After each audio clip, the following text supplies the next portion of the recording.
Hi students, welcome back to the engineering spot. இந்த வீட்டில் நம்ம என்ன பார்க்க போகிறோம் அப்படின்னா 10th பப்ளிக் எக்ஸாம் இப்போ இங்கிலீஷ் வரப்போகுது. ஸோ அதுக்கான இம்பார்ட்டன்ட் கொஸ்டின்ஸ்லாம் தான் பார்க்க போகிறோம். ஸோ வாங்க வீடியோக்குள்ளே போகலாம். ஃபஸ்ட்டு 1 மார்க் பார்த்துக்கிட்டிங்கன்னா 14 1 மார்க் வரும். அதில் என்னென்ன கேட்பாங்க அப்படிங்கிறத பார்த்துங்க. சினானிம்ஸு, ஆன்டனிம்ஸ் மொத்தமாக 6 மார்க் வரும். சிங்குலர் புல்லர் வரும், ப்ரிஃபிக்ஸ் சஃபிக்ஸ் வரும், அப்சர்வேஷன் கேட்பாங்க, அதுக்கப்புறம் காசல் வெர்பு கேட்பாங்க, காம்பவுண்ட் வேர்ட்ஸ் கேட்பாங்க, ப்ரிப்போசிஷன்ஸ் கேட்பாங்க, லிங்கரு, அதுக்கப்புறம் இடியம்ஸ். இதெல்லாமே புக் பேக்கில் தான் கேட்பாங்க. ஸோ முடிஞ்ச அளவுக்கு சினோனிம்ஸ் ஆன்டோனிம்ஸ்லாம் வே டு சக்ஸஸ் கைடில் இருக்கிற சினோனிம்ஸ் ஆன்டோனிம்ஸ்லாம் பார்த்துங்க, அதுலேருந்து தான் கேட்பாங்க. ஸோ பார்ட் 2ல் பார்த்துட்டிங்கன்னா 2 மார்க்ஸு, செக்ஷன் 1 அது. இதில் வந்துட்டு ப்ரோஸில் உள்ள 2 மார்க்ஸ் தான் கேட்பாங்க.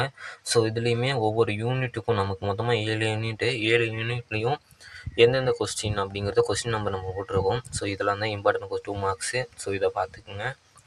ஸோ படிக்க முடியாதவங்க முதல்ல ஒரு 5 யூனிட்டையாவது ஃபுல்லாக தரவாக பார்த்துங்க. மிச்சம் 2 யூனிட்டை ஏதோ ஒரு அளவு கேட்டால் எழுதுகிற அளவுக்கு பார்த்துங்க. ஃபஸ்ட் 5 யூனிட்டில் கிளியராக இருக்கிற மாதிரி பார்த்துங்க. ஸோ செகண்ட் செக்ஷன் பார்த்துட்டிங்கன்னா போயம் ரிவிஷன். ஸோ 7 யூனிட்லேருந்தும் போயம் 2 மார்க்ஸ் கேட்பாங்க. ஸோ அதுக்கு எந்தெந்த கொஸ்டின்ஸ் அப்படின்னு இம்பார்ட்டன்ட் அப்படின்னு சொல்லி கொடுத்துருக்கோம். ஸோ அதில் பார்த்துக்குங்க. இதுக்கும் அதே மாதிரி தான். ஃபஸ்ட்டு 5 யூனிட்டும் ஃபுல்லாக பார்த்துக்குங்க, முடிஞ்ச அளவுக்கு ஃபுல்லாக கிளியராக. மிச்சம் 2 யூனிட்டை கேட்டால் எழுதுகிற அளவுக்கு ஓரளவு பார்த்துக்குங்க. ஸோ செக்ஷன் 3ல் 2 மார்க்ஸில் பார்த்துக்கிட்டிங்கன்னா கிராமர் தான்.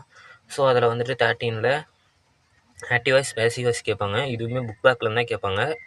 பேஜ் நம்பர் 14, 15, 16ல் இருக்கிற புக்கில் இருக்கிற கொஸ்டின்ஸ்லாம் தான் ஆக்டிவ் வாய்ஸ் பேசிவ் வாய்ஸில் கேட்பாங்க. அடுத்து டைரக்ட் இன்டைரக்ட் ஸ்பீச்சு, அதுக்கப்புறமா simple compound, rearrange words. So இதெல்லாமும் பார்த்துக்குங்க. செக்ஷன் 4ல் வந்துட்டு road map. So road map வந்துட்டு உங்கள் நார்மலாக ஒரு மேப் கொடுத்து அதுக்கு இந்த பிளேஸ்லேருந்து இந்த பிளேஸுக்கு கொண்டு போகிறதுக்கு தான். ஸோ அதையும் பார்த்துக்குங்க. ஸோ பார்ட் 3ல் prose paragraph, his first flight. So அதை பார்த்துக்குங்க. எம்பவர்டு உமன், தி அட்டிக்கு, அதுக்கப்புறமா யூனிட் 7ல் இருக்கிறதையும் பார்த்துக்குங்க. நெக்ஸ்ட்டு வந்துட்டு பார்த்துட்டிங்கன்னா போயம் பேராகிராஃபில் இந்த 4 யூனிட்டை பார்த்துக்குங்க. So life, the crumble family, every woman, and and cricket, இதை பார்த்துக்குங்க. ஸோ போயம் சான்ஸை கேட்குற கொஸ்டின்ஸ், அதாவது ஒரு போயம் லைன்ஸை கொடுத்து rhyming words, rhyming scheme, figure of speech, alliteration word. So அதெல்லாமும் பார்த்துக்குங்க. செக்ஷன் 3ல் ஃபஸ்ட்டு நீங்கள் வந்துட்டு 37 கொஸ்டினை அவாய்ட் பண்ணிவிடுங்க. அதுலேருந்து நமக்கு மார்க் வராது. ஸோ மார்க்கை நம்ம எடுக்கணும் அப்படின்னா நீங்கள் 38 அட்டன் பண்ணுங்கள். Read the following passage and answer. அதாவது ஒரு பேசேஜ் கொடுத்து அதுலேருந்து கீழே ஒரு கொஸ்டின் கொடுத்து அந்த பேசேஜை வச்சு நம்ம ஆன்சர் எழுதுகிற மாதிரி இருக்கும். ஸோ அந்த கொஸ்டினை வந்துட்டு அட்டன் பண்ணுங்கள். ஏன்னா அதுதான் வந்துட்டு மார்க் ஈஸியாகவே ஸ்கோர் பண்ணுறதுக்கு ஒரு சான்சஸாக இருக்கும். ஸோ அது செக்ஷன் 4ல் 5 மார்க்கில் பார்த்துட்டிங்கன்னா அட்வர்டைஸ்மெண்ட்டு, நோட்டீஸ் ரைட்டிங்லாம் புக் பேக்கில் இருந்தால் கேட்பாங்க. புக்கில் வந்துட்டு ஒரு 4 எக்ஸாம்பிள் கொடுத்துருக்காங்க.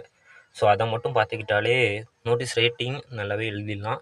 ஸோ அடுத்தது பிக்சர் கொடுத்து அதை பற்றி எழுதுறது, சம்மரி ரைட்டிங், லெட்டர் ரைட்டிங்கில் பிடபிள்யூடி டிபார்ட்மெண்ட்டுக்கு எழுதுகிற மாதிரி, அதுக்கப்புறமா வந்துட்டு நியூஸ் பேப்பருக்கு கம்ப்ளைண்ட் பண்ணுற மாதிரி அந்த மாதிரி லெட்டர்ஸ்லாம் பார்த்துங்க.